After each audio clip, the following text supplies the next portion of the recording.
Greetings, captains, and welcome to this Explain 11 beta video.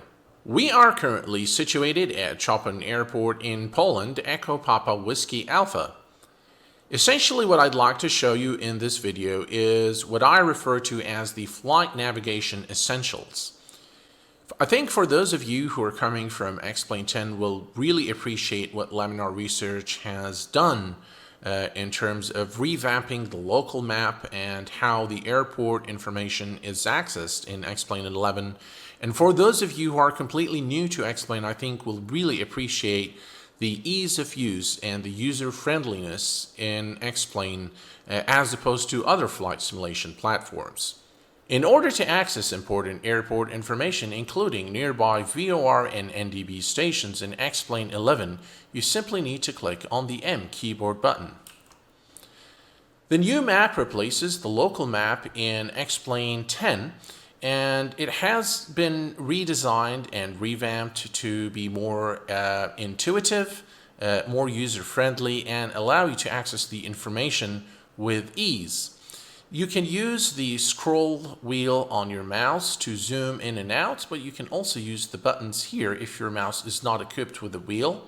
You can change the direction of the map to either be direction of travel or to always face north. And if you click on this button here, it will center the map on the aircraft. The modes of operation, this is something we used to have in Explain 10, but again, it has been revamped to be more user-friendly, so you can now cycle through the VFR sectional, the IFR low en route mode, or the IFR high en route modes from the drop-down menu here. You can also select the layers that you want to show. You can show the clouds, and you can show clouds and precipitation on the map. And this is probably more this is more visual here. As you can see, now we can see the clouds and precipitation on the map. All right, so if we zoom in, we can, as you can see, there is an airport here. So if you click on the airport, you'll be able to move the aircraft to that airport. And if you come back here and say runway 11, then it will put you back on runway 11 on this particular airport. So you can move the airport a lot more easily now than Explain 10 for sure. You can also access the airport information simply by clicking on the airport tab, on the details tab for that airport. And you can do the same for the VOR stations or the NDB stations. So you get the elevation of the airport, which is in this case 358 feet above sea level. You get all the communication frequencies for this airport, including the ATIS, and you get the weather conditions and relative location. Now, this information, all of this information used to be available in the local map of Explain 10. But as you may agree with me, accessing that information while in flight or while on the ground getting ready to power up the aircraft and set things up for departure was a little, well, it was a lot counterintuitive. And I think Laminar Research has really put in a lot of thought in how they revamped the local map and brought all its features to you while you're in the aircraft. And I think this is something that is really to be appreciated. Okay, so how can we use this information while we're in flight? By the way, you can click on the VOR stations. You can click on airports.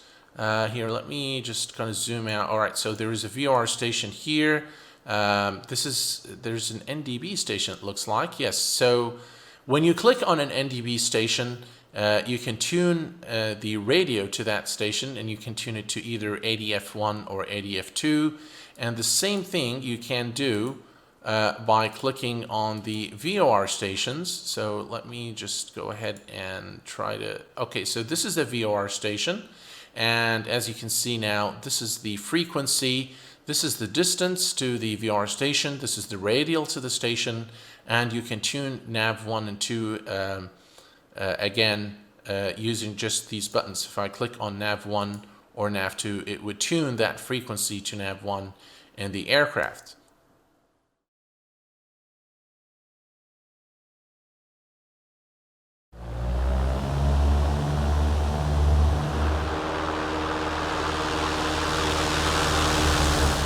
Alright, captains, we just took off Speedero Airport, and essentially what I'd like to show you is how to use the local map, or the new local map, to tune into the radio frequencies and navigate to VOR stations or NDB stations. Something I think is particularly useful for those of you who are new to flight simulation and just learning the ropes. So what we're going to do is we're going to bring up the local map. So this is where we are right now.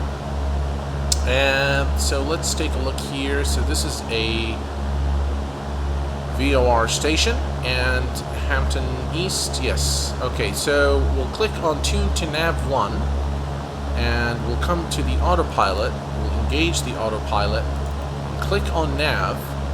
And now we should start navigating to the VOR station. Okay, so I'm just gonna, there we go. Alright, so let me leave that. Altitude is engaged, and as you can see now, we are moving to that VOR station. Okay, let me move that there.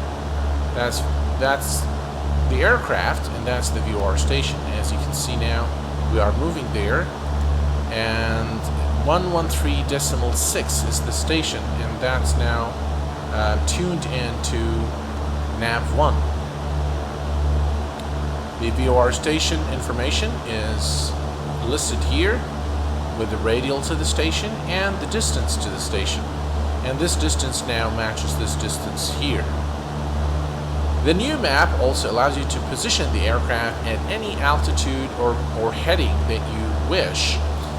All you need to do is click on the aircraft, and now it will tell you that this is the Cessna Skyhawk, this is the current heading, this is the current altitude, and the speed and climb angle.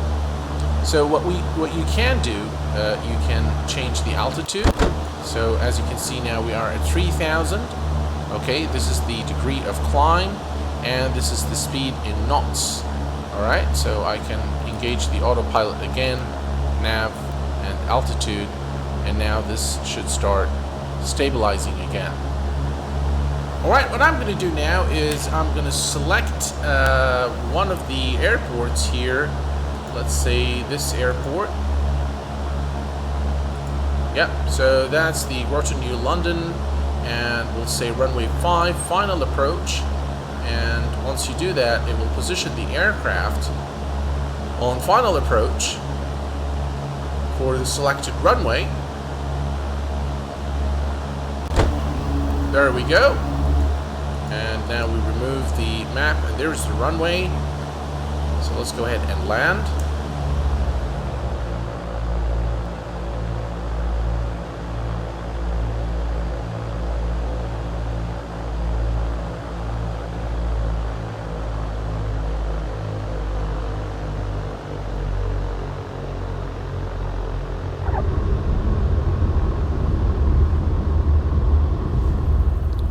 Well, captains, this was a short flight in which I just really wanted to show you guys how to use the new map features to navigate through the explained world.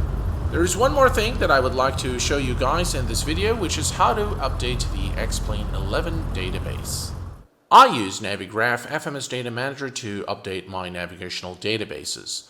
The Explain 11 database is now available. And as you can see, it's right here, Explain 11 and above. And in order to update your Explain database, you just go to Add-on Mappings, and you say Add. And from here, you'll find Explain 11 right here. Let me scroll down. There you go. That's Explain 11. And you just simply need to say install into a user-defined folder, and just click on the Explain folder, the root folder, and say select folder, and then you're good to go. Make sure you click on Save, and then your navigational database will update on the next time you restart the FMS Data Manager. Alright, Captains, I hope that you've enjoyed the short show today. I hope that this has been an informative and useful video. Until next time, please take care of yourselves and each other. I will see you all very soon. Bye-bye for now.